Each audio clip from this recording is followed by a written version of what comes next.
전 세계 군인들이 모였던 국제방위산업 컨퍼런스 현장, 중국 부스에 비해 규모가 작았던 한국 부스를 보면서 비웃던 중국 관계자가 있습니다. 그런 그의 앞에 한 한국 관계자가 한마디 던지는데 과연 어떤 일들이 있었을까요? 안녕하세요. 저는 현재 러시아에서 머물고 있는 중국인 리우웨이라고 합니다. 한국 분들 입장에서는 중국인이, 그것도 러시아에서 머물고 있는 중국인이 이런 시기에 사연을 보낸다는 게 이상하게 느껴질 거라는 건 압니다. 그런데 중국인으로서 국가에 의해 이곳에 있지만 여기에 있으면 있을수록 한국인이 부러워 죽겠어요. 이걸 어디에 털어놓을 수도 없고 중국에 충성을 다짐했던 제가 왜 이런 생각을 가지게 되었는지 그때의 이야기를 하기 위해 이렇게 사연을 보냅니다. 저는 중국 인민해방군에서 군복무를 했던 전직 군인입니다. 지금은 방위산업에 종사하고 있고요. 저는 국제방위산업 전시회에 방문하여 각국의 군사기술과 장비, 서비스 등을 살펴보게 되었습니다. 여러모로 기대가 되는 순간이었죠. 다른 나라의 대단한 기술력을 눈으로 직접 볼 수 있다는 기대감보다는 위대한 중국의 기술력이 얼마나 대단한지 다른 나라와 비교해서 보여줄 수 있다는 생각에 설레었습니다. 전시회장에 발을 들이자 그 기대감은 확신으로 바뀌었어요. 주변을 둘러봐도 중국만큼 화려하고 커다란 공간은 없었습니다. 이 정도면 중국의 엄청난 스케일에 놀랐을걸? 이라고 생각하며 뿌듯해하고 있었죠. 중국의 군사력이 높게 측정되는 이유는 단지 인구수 때문이라고 말하는 멍청이들의 코를 납작하게 해줄 만한 모습이라고 생각했으니까요. 이렇게 생각하던 제가 가장 주목하는 나라는 미국도 독일도 프랑스도 아닌 한국이었습니다. 저는 군인의 숫자도 부족하고 땅도 작은 한국이 중국과 어깨를 나란히 하는 군사력 높은 나라라는 걸 인정할 수가 없었거든요. 다른 나라들은 역사도 길고 예전부터 세계의 패권을 장악했던 나라이니 그렇다 쳐도 한국은 아니잖아요. 중국의 속국으로 있던 과거도 굉장히 길고 일본의 지배를 받았을 뿐더러 같은 민족끼리 싸우던 아무튼 전체적으로 오합지졸이라는 느낌이 강했습니다.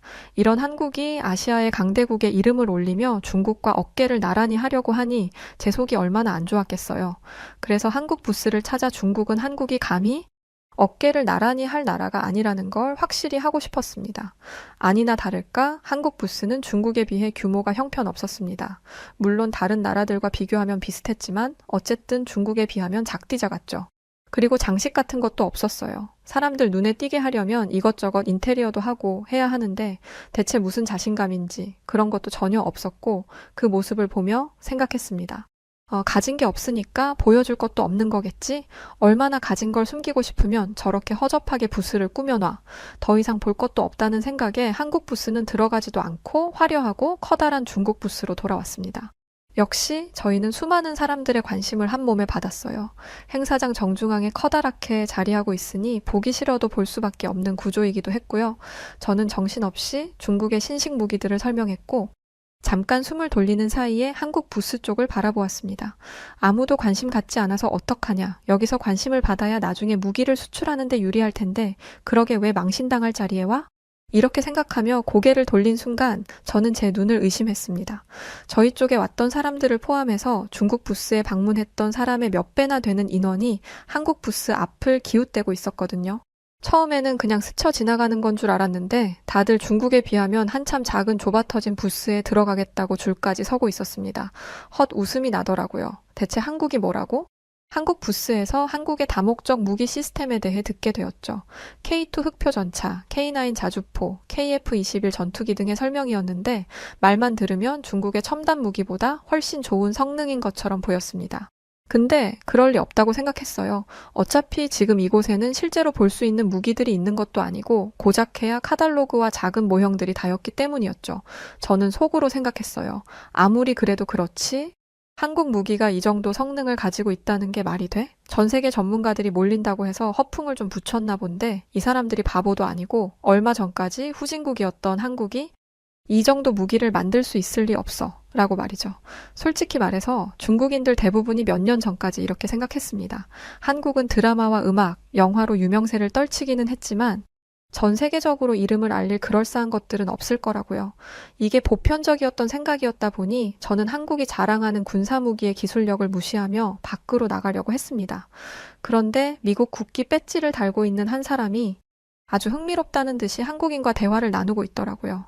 처음에는 저런 말도 안 되는 소리를 왜 저렇게 진지하게 듣고 있어? 딱 봐도 과장된 수치인 게 안 보이나? 바보 같긴. 이라고 생각하면서 지나가려 했는데 실제 전투 상황에서 검증된 성능이라는 거네요. 입으로만 떠드는 수치가 아니라서 신뢰가 갑니다. K2 전차를 찾는 나라가 저렇게 많아졌다니 앞으로의 발전이 더 기대되네요. 라는 말이 제 귀에 들렸습니다. 저도 모르게 두 사람의 대화에 끼어들고 말았어요. 혹시 중국 부스에도 가보셨나요? 그 사람은 제가 중국인이라는 걸 모르는 듯이 대답했습니다. 다녀왔는데 딱히 볼 게 없어서 금방 나왔습니다. 화려하고 제일 좋은 자리에 부스를 가져다 놨길래 준비한 게 많을 줄 알았는데 실제 들어가 보니까 기술에 대한 자세한 설명보다는 두루뭉술한 얘기뿐이더군요. 입술이 바들바들 떨렸지만 다시 한번 물었어요. 그럼 한국은요? 중국이랑 한국을 비교하면 어떠신데요? 중국 부스에서 볼 게 없었어도 한국과 비교하면 훨씬 우수하죠? 그런데 그 미국인의 반응은 제 예상과 정반대였습니다. 아니요, 중국은 무기를 대량 생산할 수 있다는 점 빼고는 장점이랄 게 없습니다. 일단 너무 무거워서 효율성이 떨어져요. 특히 전투기에 투자를 많이 한다고 하던데 전투기는 무게가 가벼운 게 핵심입니다.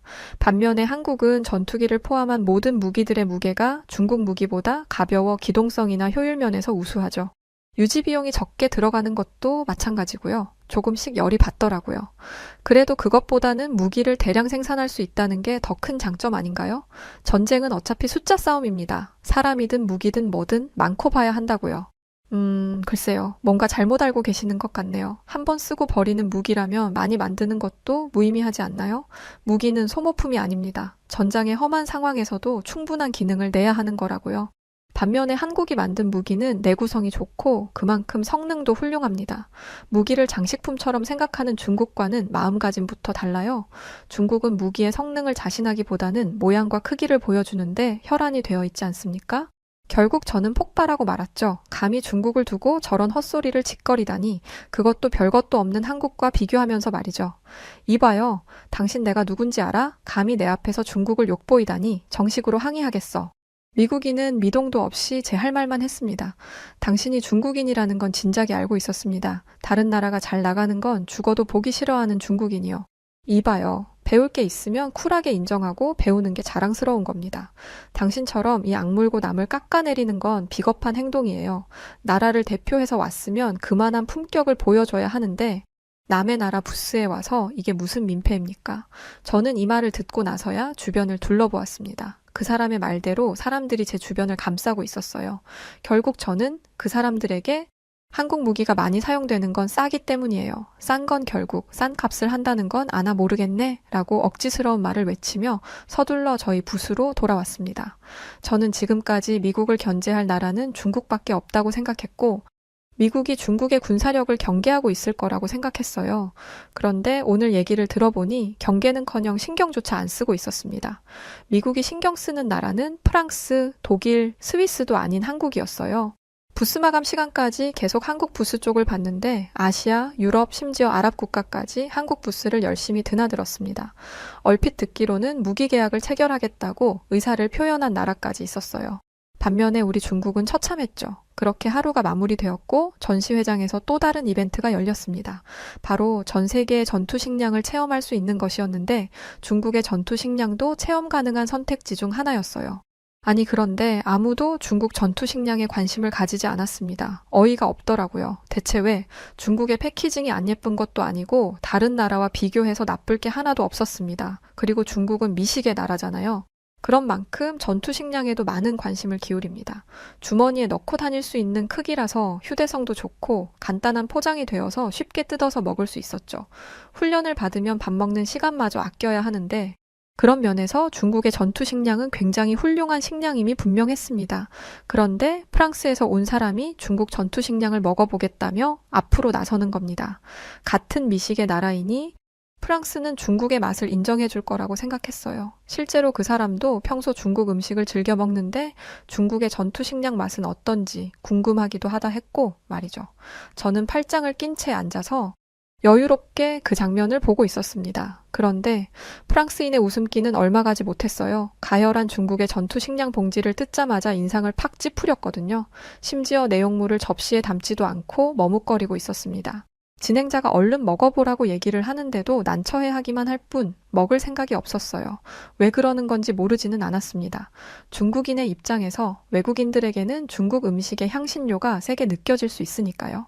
그래서 냄새만 그렇지 먹어보면 바로 생각이 바뀔 거라고 생각했습니다. 프랑스인은 사람들의 시선이 쏠리니 그제야 한 입을 먹었는데 제 예상과 달리 먹자마자 인상을 팍 쓰더니 음식을 뱉어버렸어요. 저는 제 눈을 의심했습니다. 저걸 뱉다니? 설마 목에 음식이 걸린 건가 싶었죠. 진행자도 많이 놀란 눈치였습니다. 그 프랑스인은 못 먹을 걸 먹었다는 반응을 하며 시식평을 남겼어요. 이게 대체 무슨, 이건 음식이라고 하기 민망할 정도예요. 이걸 군인들에게 준다니 생명유지용으로 보급한다는 생각밖에 안 듭니다. 향도 이상하지만 맛이 정말 음식물 쓰레기를 먹은 기분이에요. 이걸 먹고 훈련을 할 수 있다고요? 기름지고 짜고 탄맛도 나는데 여기에 영양소가 골고루 들어갔을지도 의문입니다. 어떻게 남의 나라 전투식량을 가지고 저런 말을 할 수 있는지 그의 무례함에 경악을 하고 있었습니다. 그런데 다른 나라 사람들은 얼마나 충격이었으면 다른 생각도 못하고 저렇게 말을 하겠냐라고 말을 했어요. 사람들은 대체 뭘 먹은 건가 싶어서 접시에 담긴 중국 전투식량의 시선을 모았는데 사람들의 반응이 다 똑같았습니다. 저게 대체 뭐래? 양배추 절임, 뭐 그런 건가? 아니 면도 아니고 밥도 아니고 저게 무슨 음식이지? 와, 누가 구토한 걸 뭉쳐놓은 것 같잖아? 이 답답한 인간들에게 한 소리 해야겠더라고요. 저는 자리에서 일어나 진행자에게 말했습니다. 지금 뜯은 건 메인 음식과 곁들여 먹는 절인 채소입니다. 거기 앞에 있는 게 메인 메뉴라고요. 전 세계인들이 모인 자리에서 졸지에 중국 전투식량을 망신주게 된 진행자는 살았다는 듯이 메인 메뉴를 까서 접시에 부었습니다. 그러고는 자신이 먹어보겠다고 하더라고요. 그런데 어이없는 게 이 진행자마저도 음식을 앞에 두고 주저하는 게 보였습니다. 그리고 그 모습을 가까이에서 본 사람은 이렇게 말했죠. 이봐요. 그거 먹지 않는 게 좋겠는데요. 고기가 들어있는데 고기가 초록색이잖아요. 진짜 답답한 소리만 하더라고요. 전투식량이지 않습니까? 오랫동안 보관해야 하다 보니 재료의 색깔 정도는 당연히 변질될 수 있다고 생각해요. 그런데 이 바보 같은 인간들은 그런 점은 완전히 무시한 채 눈에 보이는 것에만 집중하고 있었습니다. 일단 먹어보면 생각이 달라질 텐데 말이죠. 그래요, 진행자님. 면 요리인데 면이 잘 풀어지지도 않고 딱딱하게 붙어 있잖아요. 솔직히 좀 보는 것만으로도 거북하네요. 그거 유통기한 확인한 건 맞죠? 전투식량의 유통기한이 얼마나 긴데 저딴 소리를 하다니. 면이 좀 딱딱해 보여도 물 살짝 넣어 풀어주면 금방 풀립니다. 방법은 안 찾고 무작정 먹기 싫다는 소리나 하다니. 이래서 서양 애들은 안 되는 거라고 생각했어요. 저 정도 전투식량이면 충분한 거 아닙니까? 게다가 중국은 비타민 음료도 먹을 수 있게 제공한다고요. 전투식량의 군사들을 위한 건강 음료를 제공하는 곳이 전 세계에 얼마나 있겠어요. 저는 중국 전투식량을 가지고 궁시렁거리는 사람들에게 전투식량에게 미슐랭 셰프의 수준을 바란 건 아니겠죠? 저 정도의 전투식량에도 만족을 못하다니 너무 기준이 높은 건 아닌가요? 당신들 전투식량보다 우리께 훨씬 맛있고 질 좋을 겁니다. 중국은 먹는 거에 진심인 미식의 나라라고요. 라고 말하며 자리를 떠나려고 했습니다. 그런데 어느새 중국 전투식량은 치워져 있었고 그 자리에는 한국 전투식량이 올려져 있었어요. 이 진귀한 구경을 놓칠 수 없죠. 저는 중국이 망신을 당한 만큼 한국도 망신을 당할 거라고 생각했습니다. 그리고 대부분의 인원들이 서양인들이었기 때문에 한국 전투식량이 입에 맞을 리 없었고요. 이것도 금방 뱉고 말겠죠. 그런데 뭔가 이상했습니다. 진행자는 포장지부터 신경 쓴 티가 난다는 말로 전투식량을 보여주었는데 전투식량 겉면에는 음식이 어디에서 유통되었는지, 보관은 어떻게 해야 하는지, 식사를 준비하는 방법까지 사진으로 표시되어 있었어요. 그러고 나서 한국의 전투식량을 뜯어서 내용물을 보여주는데 중국은 메인 음식과 곁들이는 음식, 음료 분말이 전부였는데 한국은 밥, 양념된 소시지, 볶음김치, 쇠고기와 콩을 섞은 요리가 포함되어 있었습니다. 자세히 보니 파운드 케이크까지 있어서 디저트까지 야무지게 먹을 수 있겠더라고요. 진행자는 발열팩을 뜯었고 이내 물이 끓는 소리가 들리더니 연기가 나오기 시작했습니다. 중국의 발열팩은 저 정도로 뜨겁지 않았어요. 살짝 데우는 정도였죠. 전투식량에게 따뜻함을 기대하는 건 사치라고 생각했기에 그걸 부족하다고 생각한 적은 없었는데 한국 전투식량을 보고는 저렇게 뜨겁게 전투식량을 먹을 수도 있는 거구나 라는 생각을 무의식 중에 하게 되었습니다. 진행자는 아까 중국 전투식량을 먹었던 프랑스인을 다시 불렀어요. 그리고 다시 먹어보라고 했죠. 아니나 다를까 먹기를 꺼려 하면서 자리를 피하려고 하는 겁니다. 그 모습을 보면서 그 프랑스인이 입맛이 까다로워 중국 전투 식량을 맛없어 한 거라는 걸 확신했어요. 그런데 프랑스인은 진행자가 접시에 덜어둔 볶음밥을 슬쩍 보더니 숟가락을 들어 올렸습니다. 그러면서 하는 말이 중국 전투 식량은 어떤 재료로 만든 건지도 모르겠던데 이건 어떤 재료가 들어갔는지 한눈에 보여서 안심이 되네요. 한번 먹어보겠습니다. 였어요. 그런데 음식이라는 게 막상 먹어보면 맛있는 게 있듯이 뱉을 만큼 맛없을 수도 있는 겁니다. 저는 제발 저 사람이 음식을 뱉길 바랐어요. 하지만 그는 한 입 먹자마자 이렇게 맛있는 전투 식량은 없을 거라며 볶음 김치까지 까서 볶음밥에 비벼 먹었어요. 나중에는 쇠고기 콩까지 부어서 한 그릇을 싹싹 먹더라고요. 전투 식량에는 한계가 있다고 생각했습니다. 그런데 이건 식당에서 한 끼를 사 먹는 것과 다를 바 없는 퀄리티예요. 밥은 갓 지은 것처럼 고슬고슬하고 볶음 김치는 상상 이상으로 맛있네요. 기름에 볶은 걸 텐데도 기름기 하나 없이 건강한 맛입니다. 그리고 소시지. 이 소시지가 압권이네요. 지금까지 먹어본 전투 식량의 소시지는 흐물흐물했는데 한국 전투 식량의 소시지는 탱글탱글해요. 먹을 것에 아끼지 않는다는 게 느껴지는 완벽한 전투 식량입니다. 그리고 단순히 배만 채우는 게 아니라 다양한 음식을 즐기도록 파운드 케이크까지 있네요. 마치 코스 요리처럼요. 영양 소면에서도 완벽하네요. 음식 평론가처럼 감격하면서 한국의 전투 식량을 하나하나 분석하는데 한국인들한테 뒷돈이라도 받은 건가 싶을 정도로 감격에 차서 이야기하고 있었습니다. 솔직히 놀랐어요. 그 사람의 눈에는 진심밖에 안 보였고 전투 식량으로 저 정도의 만족감을 만들어낼 수 있다는 것에 놀랐죠. 동시에 모든 사람들이 김치의 존재를 안다는 것에도 놀랐습니다. 심지어 어떤 맛인지도 알고 좋아하더라고요. 중국의 채소 절임은 역해서 못 먹겠다고 했으면서 발효 음식을 맛있다고 먹다니. 한국 음식은 중국 음식에 비해 질이 떨어진다 생각했던 저로서는 놀랄만한 현상이었죠. 아무리 저라도 모두가 입을 모아 한국 전투 식량이 최고라고 하면 흔들리기 마련입니다. 하지만 저걸 정말 훈련할 때 먹을 수 있을지는 의문이었어요. 부피도 훨씬 크지 않습니까? 무엇보다 적들이 앞에 있는데 저렇게 화려한 식사를 할 수는 없을 거라고 생각했어요. 저희는 전쟁 중에는 배고픈 게 당연하다고 교육을 받거든요. 목숨이 걸린 상황에서 배고픈 걸 생각하는 건 군기가 빠진 거라고 말입니다. 그래서 한국이 보여주기식으로 저런 걸 가져왔다고 생각했고 한국 관계자에게 가서 말했습니다. 보여주기식으로 만든 전투 식량을 가지고 오면 어떡합니까? 군용식품이 맞습니까? 어디 캠핑장에서나 먹으면 되겠네요. 그런데 한국 관계자는 저를 이상한 사람처럼 바라보더니 진짜 전투 식량이 맞습니다만 우리 병사들은 저 전투 식량을 먹습니다. 이런 곳에 굳이 보여주기용 전투 식량을 가져올 이유가 뭐가 있죠? 이걸로 대회를 한다고 해도 그런 행동을 할 생각은 없습니다. 아니, 이벤트성으로 재미삼아 하는 프로그램에 진심일 리 없잖아요. 설마 이런 소소한 것에 목숨 거는 사람이 있나요? 라고 대답했어요. 순간 부끄러워졌습니다. 한국인들은 이게 단순한 재미거리일 뿐이었지만 저는 이걸 보면서 어떻게든 한국을 이겨야겠다고 초조해하고 있었으니까요. 미국은 중국을 경쟁 상대로 생각도 안 하고 있는데 저 혼자 미국을 보면서 열폭하고 있던 것과 똑같았습니다. 열폭은 열등감 폭발이라는 뜻인데 말 그대로 혼자 열등감에 휩싸여서 분노하는 걸 의미합니다. 한국인들이 쓰는 단어인데 제가 이 단어를 알게 된 건 이 전시회에서가 아니었어요. 한국에 방문해서 알게 된 거였죠.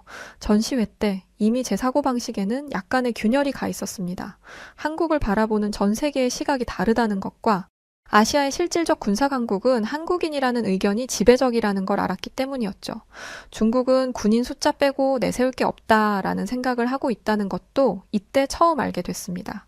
중국에서 인민해방군 소속 군인으로 교육과 사상훈련을 받으며 살아온 제 사고방식의 균열을 만들었다는 건 당시에 충격이 어마어마하다는 의미예요. 그래서 한국에 가게 되었을 때 긴장이 됐습니다. 지금 생각해보면 본능적으로 이번에 한국에 가게 되면 한국이 중국보다 훌륭하다는 걸 깨닫게 될 거라는 걸 알고 있었던 것 같네요. 해서 한국에 가기 전에 한국에 대한 안 좋은 인식을 가지려고 노력했습니다. 한국인들은 중국의 역사적 영향을 받았으면서도 독립적인 정체성을 강조하며 중국을 무시하고 있지. 건방지게 말이야. 그리고 빠르게 경제 발전을 하면서 도덕성과 정체성을 잃었어. 자본주의가 그렇잖아. 돈에만 미쳐서 도덕적인 건 전혀 고려를 안 하는 거지. 그리고 자꾸만 한국의 케이팝이나 드라마를 주입하는데 이건 명백한 문화적 침투야. 다 중국을 견제하려고 하는 거지. 이걸 스스로 생각하면서 한국 땅에 발을 들였습니다. 그런데 정말 안타깝게도 도착하자마자 이런 안 좋은 생각 중 한 가지가 처참하게 깨져버렸어요. 바로 한국인들이 도덕성과 정체성을 잃어버렸다는 거였죠.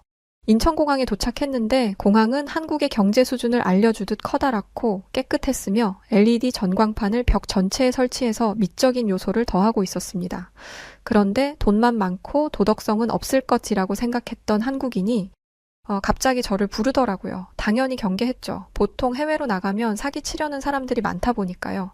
그런데 그 한국인은 밝게 웃으면서 가방 두고 가셨어요. 라고 말하며 제 가방을 건네주었습니다. 보니까 제 손가방이 사라져 있더라고요. 그 가방에는 제가 한국에 온 이유가 담긴 노트북과 지갑, 한국에서 쓸 돈이 전부 들어 있었습니다. 여권까지 다 한 번에 들어 있어서 그걸 잃어버리면 빈털터리가 되어 중국으로 돌아가야 하는 수준이었죠. 저는 얼떨떨한 상태로 가방을 받아들었고 이런 양심 있는 한국인은 이걸로 끝이리라 생각했습니다. 그런데 서울로 가는 고속버스 안에서 놀라운 장면을 발견했어요. 간단하게 먹을 음식을 가지고 버스에 탔는데 음식물 섭취가 안 된다고 하더라고요. 앞에서는 그러겠다고 했지만 저것도 말뿐이라고 생각했습니다. 중국 버스에도 저런 게 있기는 하지만 다들 안 지키거든요. 한국은 중국보다 심할 거라 생각했죠. 그런데 정말 그 누구도 음식을 먹지 않았습니다. 공항에서인지 해외에서 사들고 온 건지 음식을 사온 사람이 여럿 있었는데 정말 안 먹었어요. 이런 사람들 사이에서 제가 어떻게 먹겠어요.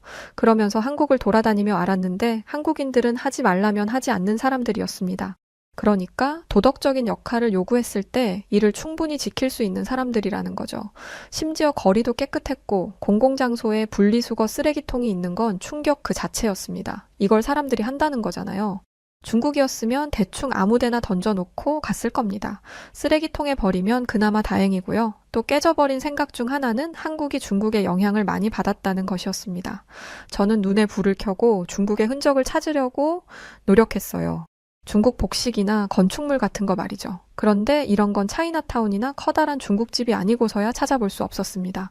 심지어 경복궁 쪽으로 가니 전통 의상인 한복을 입고 다니는 사람이 수십 명이었어요. 한국은 서양 문화의 영향을 받아서 자국 문화는 뒷전이라고 알고 있었는데 명동과 인사동에 가니 온갖 전통적인 한국적 요소가 깔려 있었습니다.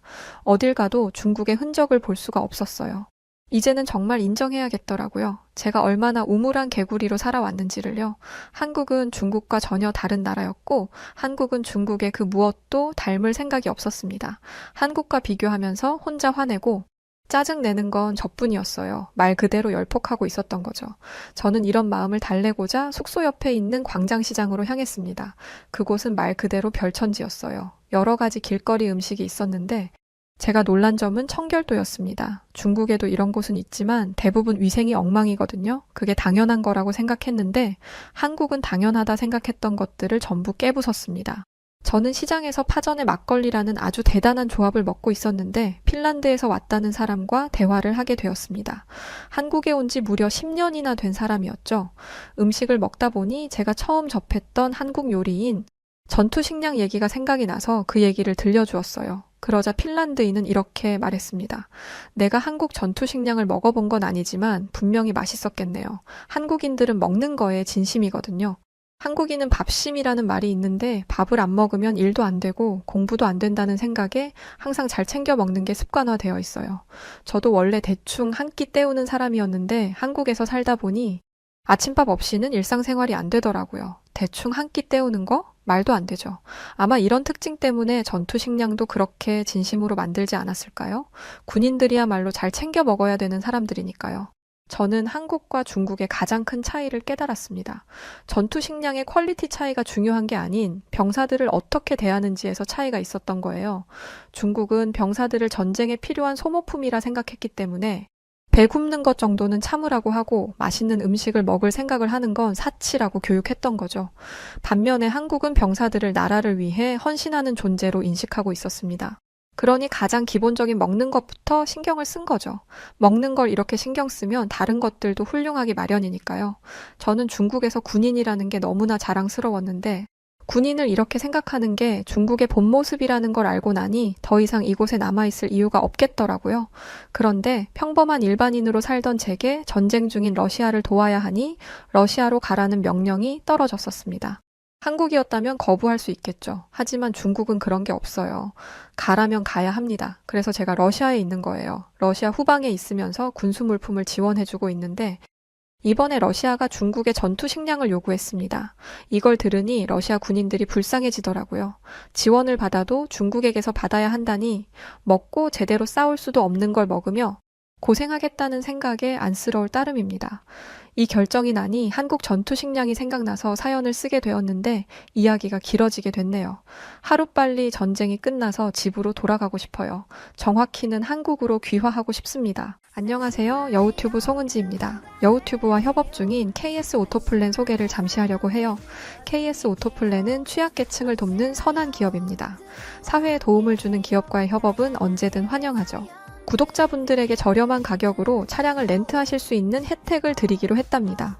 취득세, 자동차세, 정비비용, 보험료까지 모두 KS 오토플랜이 책임지니 월 저렴한 비용만 내시고 차량을 이용하시면 됩니다. 차량 구매, 장기 렌트, 단기 렌트 모두 다 가능하니까 언제든 차량이 필요할 땐 선한 기업 KS 오토플랜을 이용해보세요. 많은 분들이 이용해 주신다면 취약 계층에 있는 어려운 분들에게도 좋고 이용하시는 분들도 좋고 모두가 다 같이 좋은 일이라고 생각된답니다. 고정 댓글에 이용 방법과 구독자분들의 다양한 혜택 확인하시도록 남겨두겠습니다. 감사합니다. 차가 빼곡하게 서 있는 복잡한 서울의 도심, 그리고 도로 위에 한 차량 안에서 영국 귀족이라 불리던 여성과 그녀의 비서였던 한 여성이 무언가를 보고는 운전기사를 향해 손짓하기 시작합니다. 영국 귀족 여성은 생전 처음 보고 듣는 것에 충격을 받았는지 영국에서의 삶이 180도 달라지기 시작했다고 하는데요. 과연 이 영국 귀족 여성과 그녀의 비서였던 여성에게 무슨 일이 있었던 걸까요? 안녕하세요. 저는 영국에서 살고 있는 리지 펜윅이라고 합니다. 제가 하고 있는 일은 조금 독특해요. 영국 귀족의 비서 일을 하고 있기 때문이죠. 제가 모시고 있는 분의 이름을 함부로 이야기하는 건 금기이기 때문에 가명을 써서 레이디 펠리시티라고 하겠습니다. 간단하게 레이디라고 칭하면 더 듣기 편하시겠네요. 레이디와 저는 최근 한국에 또 한 번 방문하게 됐는데요. 저희가 왜 이 낯선 나라에 2번이나 방문하게 되었는지 그 이야기를 해보려고 합니다. 저는 옥스퍼드 대학교에서 경영학을 전공했어요. 영국 귀족의 비서는 개인적인 사생활 관리뿐만 아니라 자산 관리도 함께 할 줄 알아야 하기 때문에 경영학 전공임에도 비서 일을 하고 있습니다. 사실 솔직하게 말하면 돈 때문이죠. 처음에는 미국으로 건너가서 취업을 하려고 했는데 월급이 일반 회사원의 3배는 되는지라 결국 이 일을 하게 되었습니다. 무엇보다 제가 앞으로 모시게 될 분의 평판이 아주 좋았어요. 인자하고 다른 사람들의 눈에 띄는 것을 좋아하지 않아서 조용하고 평범한 일상을 사는 50대 여성분이라고 했죠. 그런데 일을 시작한 지 며칠 만에 저는 이 이야기가 완전히 가짜라는 사실을 알게 됐습니다. 사람이 얼마나 예민하고 까탈스러운지 뭐만 하면 성질을 내고 이거 해라 저거 해라. 게다가 자기가 했던 말을 계속 잊어버려서 곤란했던 적이 한두 번이 아니에요. 나는 이 드레스를 고른 적이 없어. 내가 고른 옷 하나 주문도 못하면서 어떻게 내 비서 일을 하겠다는 거야? 처음에는 제가 진짜 실수한 줄 알았어요. 그런데 이게 몇 번이고 반복되니까 내가 진짜 실수한 게 맞는지 찾아보게 되더라고요. 짜증이 머리끝까지 솟아오른 상태에서 매장의 CCTV를 확인해 봤어요. 제가 주문한 걸 정확히 본인이 손가락으로 짚더라고요. 매장 직원들도 저와 똑같이 기억을 하고 있었고요. 정말 아버지의 사업 실패로 가족들이 거리에 나앉게 된 것만 아니었으면 진작에 때려치웠을 텐데 울며 겨자 먹기로 일을 할 수밖에 없었습니다. 그러던 어느 날 레이디가 갑자기 한국에 가고 싶다고 하더라고요. 이 사람이 또 무슨 변덕을 부리는 건가 싶어서 네, 알아보겠습니다 라고 말만 하고 안 알아보고 있었어요. 이런 식으로 뜬금없는 이야기를 해서 열심히 찾아가면 내가 언제 그걸 하고 싶다고 했어? 라고 말한 게 한두 번이 아니었거든요. 그런데 이번에는 진심이었습니다. 평소에 한국에 한자도 안 꺼내던 사람이 무슨 바람이 불었는지 지금 당장 한국을 가야겠다고 저를 들들 볶는 거예요. 당장 내일이라도 떠날 거라는 말을 겨우 진정시키고 한국에 갈 준비를 했습니다. 그런데 문제는 저도 한국을 잘 모른다는 것이었어요. 어떤 나라인지 언어와 문화, 볼거리들을 제가 파악을 한 후에 가야 저 까탈스러운 레이디를 그나마 만족시킬 수 있을 텐데 그런 걸 알아볼 만한 시간이 없었습니다. 그래서 유튜브와 뉴스 기사로 한국에 대해 벼락치기로 알아본 뒤 한국행 비행기에 올랐어요. 물론 레이디에게 한국에서 뭘 하고 싶은지 몇 번이고 물었습니다. 그런데 그럴 때마다 하는 말이 그걸 내가 알려줘야 알아? 였어요. 제 나름대로 알아갔다가는 뭐 이런 데를 데려왔냐? 라고 말할 게 뻔했기 때문에 한국에 가는 내내 초긴장 상태였습니다. 일하면서 생긴 스트레스성 탈모가 더욱 심해지는 듯 했죠. 레이디는 제 속도 모르고 기분이 좋아 보이더라고요. 한국이 중국과 일본 사이에 있다는 것도 모르던 사람이 한국에 가는 것을 무척 기대하는 듯 했습니다. 그런데 레이디의 이 기대는 한국 호텔에 도착하자마자 깨져버렸어요. 바로 호텔에 침대가 없었기 때문이었죠. 이게 뭐야? 호텔에 침대가 없어? 지금 나더러 지저분한 바닥에서 자라는 거야?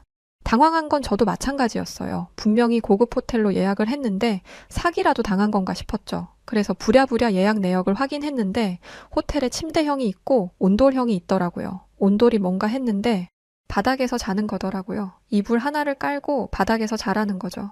평생 입식 생활을 한 사람들에게 좌식 생활은 불가능에 가깝습니다. 일단 바닥에 앉는 것 자체가 힘들어요. 몸이 그렇게 굳어졌거든요. 저도 힘든데 50대 중반이 될 때까지 이렇게 살아온 레이디는 어떻겠어요. 게다가 레이디는 바닥에 앉는 행위 자체를 굉장히 자존심 상하는 것으로 생각하고 있었습니다. 이게 뭐야? 가장 최고급 호텔로 예약한 거 아니었어? 이게 최고급이라니 한국의 수준이 이 정도밖에 안 된다는 거야. 저는 급하게 호텔 측에 침대룸이 있는지 물었지만 호텔 예약은 이미 꽉 찬 상태였습니다. 주변에 있는 호텔들도 알아봤지만 괜찮은 룸은 이미 다 나갔더라고요.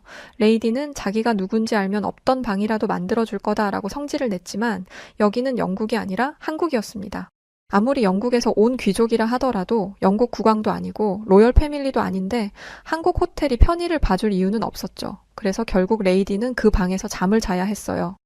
바닥에서 잔다 뿐이지 단차가 있는 평상 위에 잠자리가 있었고 나머지 시설은 더할 나위 없이 좋았기 때문이었죠.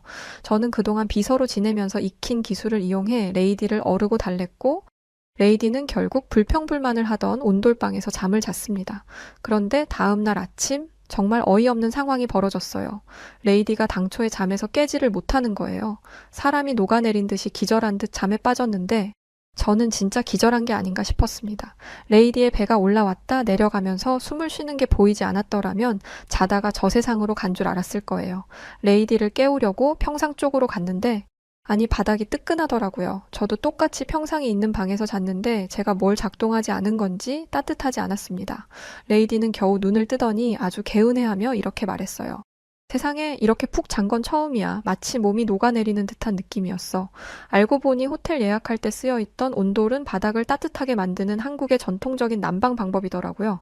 저희가 한국에 처음 방문했을 당시 한국은 가을에서 겨울을 넘어가던 시점이었기 때문에 온돌을 사용해 볼 수 있었던 것이었죠. 레이디는 일어나서 몸을 이리저리 움직이더니 또 한 번 감탄했습니다. 최근에 이렇게 몸이 가벼웠던 적이 있었나? 관절 마디마디가 훨씬 나아진 기분이야. 그 어떤 테라피를 받아도 이렇게 호전된 적은 없었어. 레이디는 그 나이대보다 심한 관절염으로 고생 중이었습니다. 관절염은 어쩔 수 없는 노화의 증거이니 그냥 참고 살라는 의사의 말에 관절염 통증이 심해지면 진통제를 먹으며 살고 있었죠. 의학적으로 도움을 받을 수 있는 게 없다 보니 여러 민간 테라피를 받으면서 어떻게든 관절염을 좀 나아지게 해보려고 했지만 그조차도 일시적일 뿐이었습니다. 그런데 잠을 자고 일어났을 뿐인데 테라피의 몇십 배의 효과가 난 거예요. 심지어 아침에 특히 통증이 심해서 일어나자마자 진통제를 먹는 게 일상이었는데 그날은 진통제를 찾지 않았습니다. 바닥에서 어떻게 자냐고 불평불만한 건 금세 잊고 한국에 있는 동안은 무조건 이 온돌에서 잘 거라고 하더라고요. 그런데 오후가 되자 레이디의 변덕스러움이 또다시 시작됐습니다. 뭐가 그리 짜증이 나는지 차를 타고 이동하는 내내 궁시렁거리면서 불만을 쏟아내더라고요. 서울은 원래 이렇게 복잡한 거야? 대체 사람은 또 왜 일이 많아? 한국의 대중교통이 매우 잘 되어 있다는 건 조사를 통해 알고 있었어요. 그런데 이 레이디를 어떻게 지하철에 태우겠어요? 그래서 차가 좀 막힐 각오를 하고 차를 탄 것이었는데 서울의 교통체증은 저도 당황할 정도였습니다. 서울이 수도라고 해도 한국은 작은 나라잖아. 개미만큼 작은 나라의 수도가 이렇게 복잡할 일이냐고. 한국인들은 죄다 서울에 사는 거야? 리지, 빨리 대답해. 저는 땀을 뻘뻘 흘리면서 이 난관을 어떻게 헤쳐나가야 할지 고민하고 있었는데 그 순간 저희 옆으로 버스 한 대가 휙 하고 지나갔습니다. 도로를 보니 차선 하나가 비워져 있더라고요. 이 모습을 본 레이디는 난리가 났습니다. 뭐야, 빈 도로가 있잖아? 도로 하나가 통째로 비워져 있는데 바보같이 뭘 하고 있었던 거야? 당장 차선을 바꿔. 저는 원망스러운 눈빛으로 한국인 운전기사를 바라봤습니다. 어서 차선을 바꿔달라고 했죠. 그런데 기사는 차선을 바꿀 수 없다고 했어요. 저건 버스 전용 차로라서 버스가 아닌 차량은 운행할 수 없습니다. 버스 전용 차로라니 생전 처음 듣는 단어였어요. 출퇴근 시간이 워낙 혼잡하다 보니 대중교통으로 출퇴근하는 분들을 위해서 차도 하나를 비워놓는 거예요. 이렇게 하면 대중교통으로 출퇴근을 하면서 생기는 피로감을 덜 수 있으니까요. 솔직히 저는 매우 획기적인 방법이라고 생각했어요. 영국 런던도 차가 막힐 때는 굉장히 막히거든요. 도로를 분리해 놓기는 했는데 그건 자전거와 자동차 전용 도로를 나눠 놓은 정도입니다. 저같이 대중교통을 타고 다니는 사람들은 차가 평소보다 많이 막히거나 앞에서 사고라도 나면 직장에 지각하는 게 흔한 일이에요. 그렇다고 지각을 이해해 주느냐? 절대 아니죠. 저도 한번 이랬다가 한바탕 난리를 쳤었습니다. 이렇다 보니 버스 전용 차로라는 게 신기할 수밖에 없었어요. 대중교통을 자주 이용하는 사람들이라면 전부 저와 같은 반응이었을 거예요. 하지만 레이디는 아니었죠. 이건 차를 가지고 다니는 사람들에 대한 차별이야. 대중교통을 타고 다닌다고 특혜를 주는 게 말이 돼? 하지만 변덕스러운 레이디의 불만은 교통정체가 조금 풀리면서 다른 곳으로 향했습니다. 나는 이 도시 가운데에 있는 게 너무 숨 막혀. 답답해서 숨을 쉴 수가 없다고. 도대체 다들 왜 한국에 못 가서 안달인 거야? 제 눈에 한국의 도심은 세련됐고 잘 정돈된 분위기였습니다. 급하게 발전한 나라들은 건물이 중구난방으로 지어져서 통일감이 없어 보이는데 한국은 건물들이 하나같이 깨끗하고 건축 디자인 면에서도 매우 훌륭했거든요. 하지만 주로 한적한 교외에서 생활하는 레이디에게는 서울이 답답하게 느껴질 수도 있을 것 같다고 애써 이해하며 넘어갔습니다. 그리고 제가 집중한 건 다들 왜 한국에 못 가서 안달이야? 라는 대목이었어요. 저는 레이디가 저에게마저 숨기려고 했던 한국에 온 이유를 알아차릴 수 있었습니다. 레이디는 전통 있는 귀족 집안 출신답게 사교계에서의 자신의 입지를 굉장히 중요하게 생각했습니다. 귀족과 사교계가 영화나 드라마에서만 존재한다고 생각하시는 분들도 계신데 왕이 있고 귀족이 있는 나라에는 아직도 사교계라는 게 존재합니다. 그리고 레이디는 사교계의 유행을 선도하려고 했고 지금까지 그래왔어요. 하지만 어느 순간부터 이 유행에서 조금씩 밀리는 것 같더라고요. 레이디는 남들 앞에서는 하지 못하는 히스테리틱한 행동을 제 앞에서는 가감없이 보였는데 사교계에서 힘을 못 쓰는 모습은 제게도 숨기려고 했습니다. 그래서 남들 다 가봤다는 한국을 본인만 못 가봤다는 말도 못했나 봐요. 남들이 다 가봤다는 한국을 나만 못 가봤어. 어디가 좋다니까. 여기 예약해둬라고 말하면 나도 편하고 레이디도 편할 텐데 대체 무슨 자존심 때문에 이걸 숨기는 건지. 하지만 이렇게라도 힌트를 줬으니 저야 편했죠. 저는 모든 일정을 취소하고 다른 영국 여성들이 어디를 다녀갔는지에 대해 알아보기 시작했습니다. 그날 밤 잠도 못 자고 완벽한 계획을 세웠는데 커다란 문제가 생겼어요. 레이디가 새벽 중에 엄청난 복통을 호소하기 시작한 거였죠. 저는 호텔 직원의 도움을 받아 레이디를 병원으로 옮겼고 병원의 빠른 처치로 금방 안정을 찾을 수 있었습니다. 수액을 맞고 있는 동안 레이디를 기다리고 있는데 의사 한 분이 다가오시더라고요. 그러더니 그분은 평소 레이디가 불편함을 호소하지는 않았는지에 대해 물어봤습니다. 저는 영문도 모른 채 복통, 빈혈, 설사가 잦았다라고 말했어요. 그리고 최근 이 증상이 악화됐고 체중 감소와 피로감을 호소하는 날이 많아졌다고 했죠. 하지만 이건 영국의 주치의에게 얘기하던 것이기 때문에 별 생각 안 하고 말한 것이었습니다. 한국 의사가 이런 걸 묻는 것도 차트에 증상을 적기 위함이라고 생각했죠. 그런데 의사의 표정이 달라지더라고요. 장 외에 통증은 없으신가요? 네, 관절염이 있기는 해요.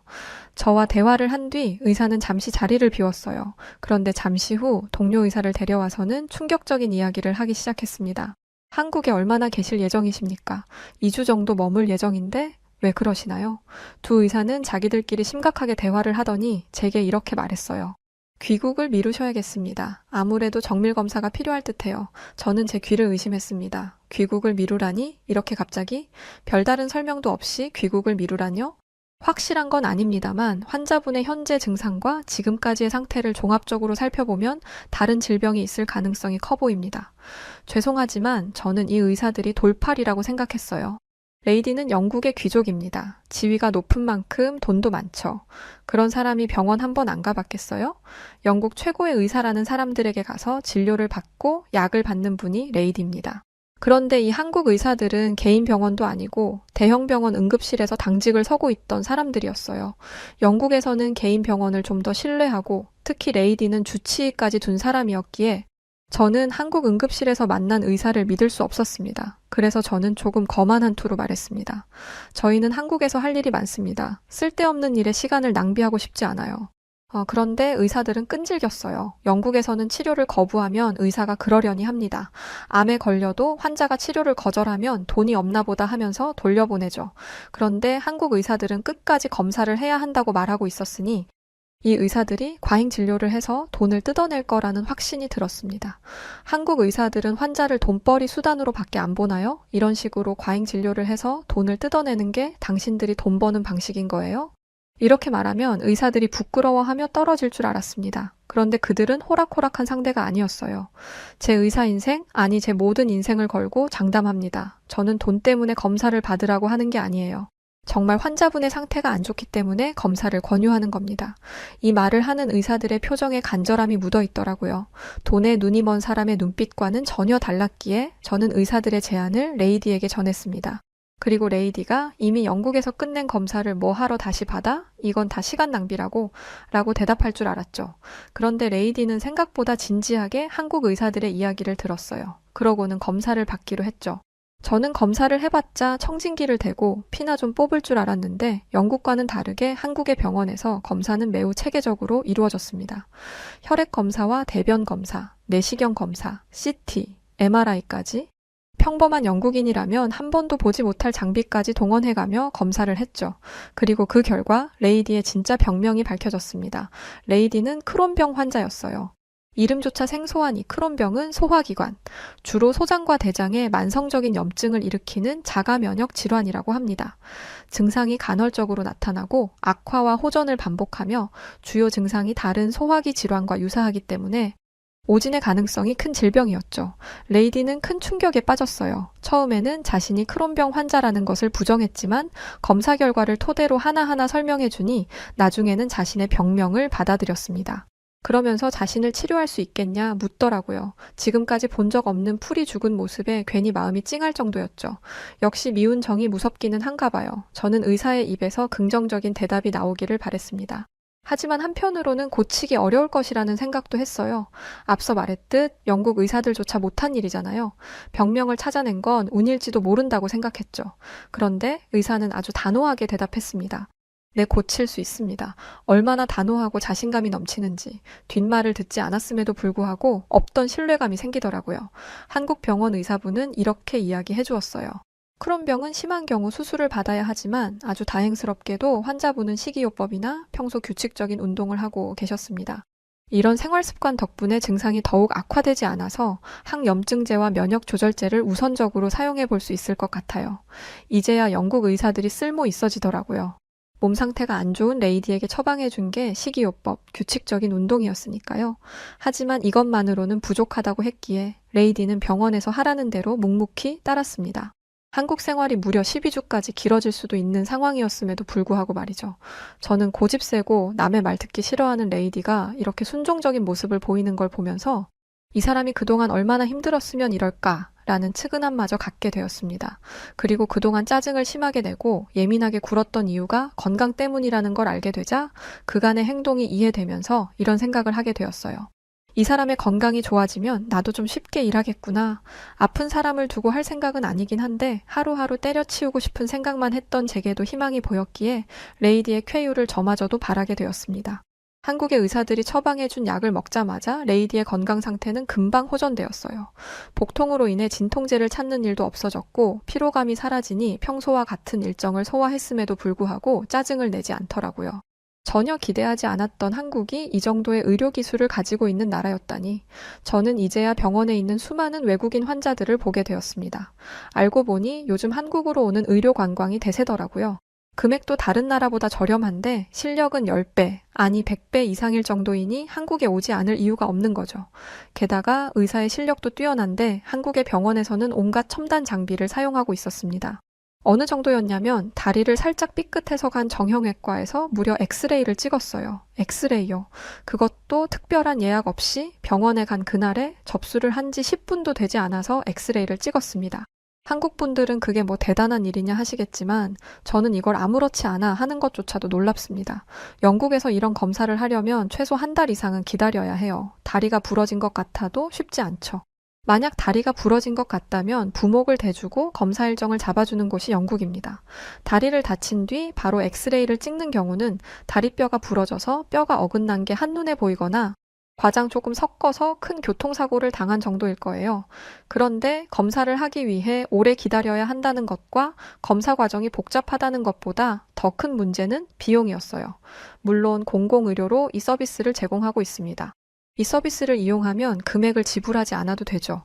하지만 급한 상황이라면 어느 정도 기다려야 해요. 그래서 많은 사람들이 민간 의료 서비스에 의존을 하는 상황입니다. 그런데 보험이 없는 사람이라면 민간 의료 서비스 비용이 아주 많이 부담되는 게 사실이에요. 한국 돈으로 무려 44만 원이나 되는 금액을 지불해야 하거든요.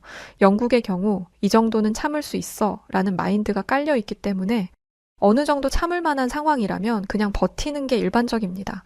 그런데 한국에서는 비보험으로 검사를 해도 8만 원 밖에 안 하더라고요. 영국 경제가 매우 안 좋아지면서 보험이 없는 사람들이 더더욱 늘어난 상황에 의료비를 감당하지 못해 힘들어하는 사람이 많습니다. 그렇다 보니 한국에 있는 사람들이 너무 부러워졌어요. 이것 때문에라도 한국에서 살고 싶더라고요.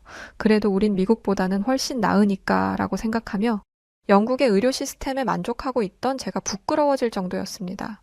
정형외과에 간 그날부터 호전됐어요. 5일도 안 돼서 쌩쌩해졌죠. 하지만 레이디의 관절통은 해결되지 않았습니다. 크론병의 장외 증상으로는 관절통이 있는데 이것도 크론병의 증상이라고 생각했기에 이 관절통도 당연히 좋아질 거라고 생각했어요. 하지만 이건 개선되지 않았죠. 한국인 의사에게 물어보니 이건 크론병이 아니라 50대 후반으로 넘어가며 생긴 노화로 인한 관절염이라고 말했습니다. 레이디의 병명을 척척 알아내고 병을 고쳐주었던 의사가 이렇게 이야기를 하니 정말 방법이 없겠더라고요. 진통제를 처방해 드리기는 할 텐데 혹시 한의학에 대해 들어보셨나요? 의학이면 의학이지 한의학이라니. 한국의 전통 의학이라는 이야기를 들었음에도 불구하고 의심이 생겼습니다. 물론 마음 한쪽에서는 이렇게 훌륭한 의사들이 추천하는 데잖아. 당연히 도움이 되겠지. 뭘 고민해? 라는 생각이 피어올랐지만 침술과 뜸이라는 것을 찾아보니 도저히 갈 엄두가 안 나더라고요. 난생 처음 그런 모습을 봤던 영국인의 입장에서 뾰족한 침들을 몸에 넣는다고 병이 나아질 수 있다는 것 자체가 제가 가지고 있던 통념상 이해되지 않는 부분이라서 더욱 그랬죠. 아니 생각을 한번 해보세요. 사람 몸에 수십 개의 바늘을 꽂아 넣는다는 건데 심지어 그것도 마취도 안 한 상태에서 말이죠. 게다가 일반적으로 사용하는 검사 기계들은 누가 봐도 안심이 될 것 같은 느낌을 받게 하잖아요. 그런데 한의학은 사람 손목에 손을 얹고 몸 상태를 확인한다고 하더라고요. 이게 무슨 의학이죠? 이거야말로 절대적 신앙과 관련된 미신이라고 생각했습니다. 그런데 레이디는 저와 생각이 달랐어요. 이 고통에서 벗어날 수만 있다면 뭐라도 하겠다고 하더라고요. 제가 어떻게 레이디를 이길 수 있겠어요. 저는 의사가 추천해준 대로 한의원에 찾아갔습니다. 한의원에 발을 들이자마자 코를 찌르는 이상한 냄새가 났어요. 저는 그 순간 잘못 왔다 싶었죠. 그런데 한의원에서 진료와 치료를 마치고 난 뒤에는 이상하던 그 냄새가 향긋하게 느껴지기까지 했습니다. 왜냐면 바로 레이디의 관절통이 호전되었거든요. 저는 레이디의 검사를 옆에서 지켜봤는데요. 제가 찾아본 것과 달리 한의사는 초음파를 사용했습니다. 알고 보니 한의학과 양학을 접합하는 연구가 한국에서 이루어지고 있더라고요.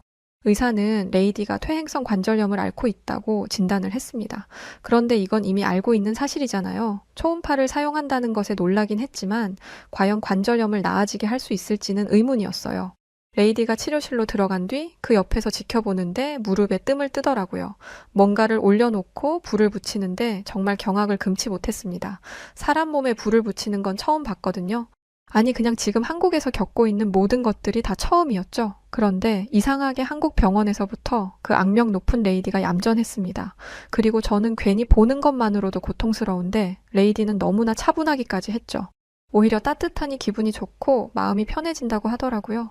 저는 뜸을 뜰 때 나오는 무언가가 사람을 마취하는 게 아닌가 하는 의심까지 하게 됐습니다. 더 경악한 건 침이었어요. 유럽에도 침술은 있지만 가까이에서 본 건 처음입니다. 그리고 그 침술로 건강이 나아졌다는 사람은 본 적이 없기 때문에 이 침술에 신뢰가 가기보다는 고통스러운 괴롭힘 정도로만 보였어요. 그런데 레이디는 그냥 따끔한 정도이지 과장할 필요 없다며 오히려 저를 안심시켰습니다. 사실 저는 크론병 약을 먹자마자 온화해진 레이디에게 적응을 못하는 중이었어요. 솔직히 침이 주는 두려움 때문에 인자함은 뒤로 미루고 아무리 그래도 나를 이런 데에 데려오냐 할 줄 알았죠. 그런데 이런 반응이라니 레이디가 정말 한의원에서 안정감을 느끼고 있다는 게 믿어졌습니다. 침을 놓고 얼마 지나지 않아 침을 제거했는데 거기서 그치지 않고 전기 충격기 같은 것을 사용했어요. 저는 이걸 보고 또 한 번 경악했는데 레이디는 여전히 편안해 보였습니다. 모든 치료가 끝났고 레이디는 온돌에서 자다가 일어났을 때처럼 노곤노곤한 상태로 치료실에서 나왔어요. 그런데 한 발자국 걷자마자 눈을 크게 뜨더라고요. 그러더니 그 자리에서 발을 구르기도 했습니다. 레이디, 왜 그러세요? 혹시 어디가 불편한가 싶어서 물어보니 레이디는 놀란 표정을 지으며 이렇게 말했습니다. 세상에, 무릎이 아프지 않아. 심지어 무릎이 부드럽게 움직이는 느낌이야. 이런 기분은 십몇 년 만에 처음이라고. 의사는 퇴행성 관절염의 완치는 어렵다고 말했습니다. 하지만 주기적으로 치료를 받으면 악화되는 것을 막을 수 있고 진통제 없이도 일상생활이 가능하도록 통증을 완화시킬 수 있다고 했죠. 레이디는 좌절했습니다. 왜냐하면 레이디는 주기적으로 치료를 받을 수 없는 사람이잖아요. 한국인이 아니라 영국인이니까요. 그러나 열심히 수소문한 결과 해외 진출을 한 한의사들이 있다는 것을 알게 되었어요. 한국의 한의사는 레이디의 증상과 치료 경과를 자세히 적어주었고 레이디는 한시름 놓을 수 있었습니다. 레이디는 다른 여성들이 입이 닳도록 말한 K-뷰티와 드라마, 맛있는 음식 등을 경험하러 온 것이었는데 어찌 보면 그것보다 더 귀중한 것을 얻게 되었어요. 바로 건강이었죠. 건강을 회복한 레이디는 복잡했던 서울을 부지런하고 역동적인 도시라고 표현했고 차가운 빌딩 숲을 자연과 현대적 건물의 조화라고 말하기 시작했습니다. 이제야 서울 안에 있는 공원과 조경을 보기 시작한 거죠. 레이디는 어떤 모임에 가든 한국의 의료기술에 대해 입이 닳도록 소개하고 있습니다. 게다가 인자한 본래의 성격을 되찾았죠. 당연히 제 근무 환경도 180도 달라졌습니다. 이젠 레이디의 옆에 있는 게 예전처럼 힘들거나 짜증나지 않아요. 그래서 제 평생 직장이 되었어요. 한국으로의 방문은 제 인생을 변화시켰다 해도 과언이 아닙니다. 왜 유럽에 있는 많은 사람들이 그 땅덩어리도 작은 한국을 구태여 바득바득 가겠다고 난리였는지 저는 레이디와 한국을 경험하고 완벽하게 이해할 수 있었어요. 그런데 알고 보니 한국에게 좋은 경험을 하고 칭찬했던 건 레이디와 저만 그랬던 게 아니었다는 걸 한 기사를 보고 알게 되었어요. 실제로 얼마 전 해외 외신은 한국인들의 행보는 상상 초월이라며 극강의 극찬을 쏟아냈습니다. 런던 첼시 왕립병원의 한국전 참전용사를 전담하는 필립 셰년 소령은 첼시 왕립 보훈병원에는 여러 전쟁과 전투에 참전한 참전용사들이 있다.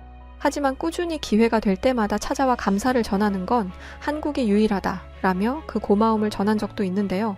실제 한국은 도움을 받은 여러 국가의 은혜를 갚는 나라로 익히 알려져 있으며 이런 수식어를 얻기까지는 수많은 한국인들의 노력이 있었다 전해집니다.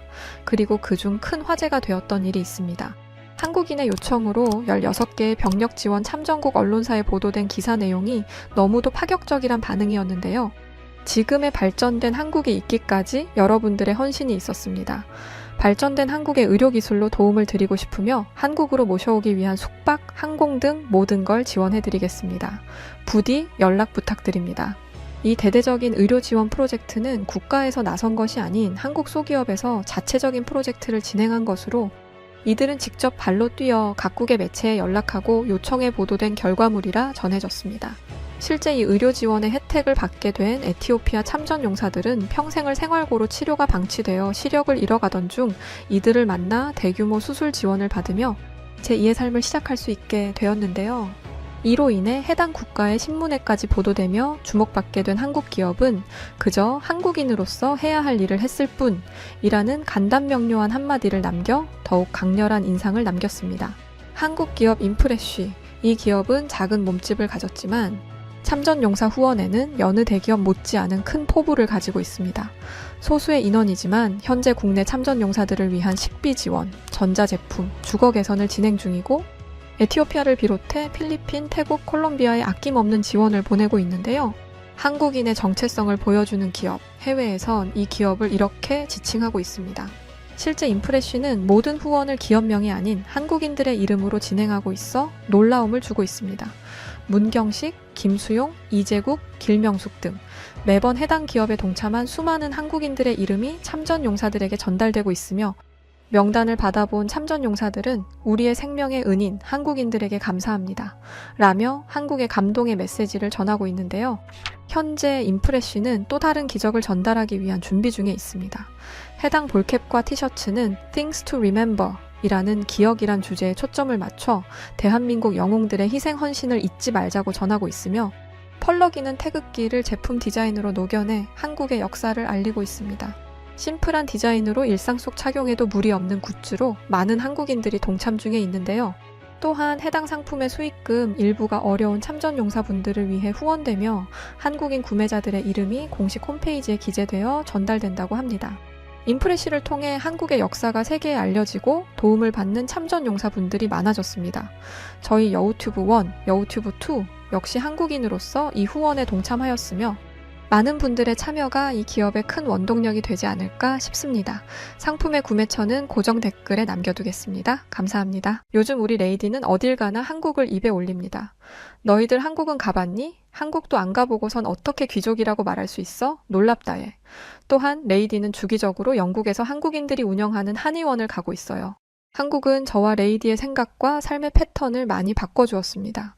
좋은 경험을 할 수 있도록 해준 한국과 한국인 분들에게 진심으로 고맙다는 말을 전하고 싶습니다. 감사합니다.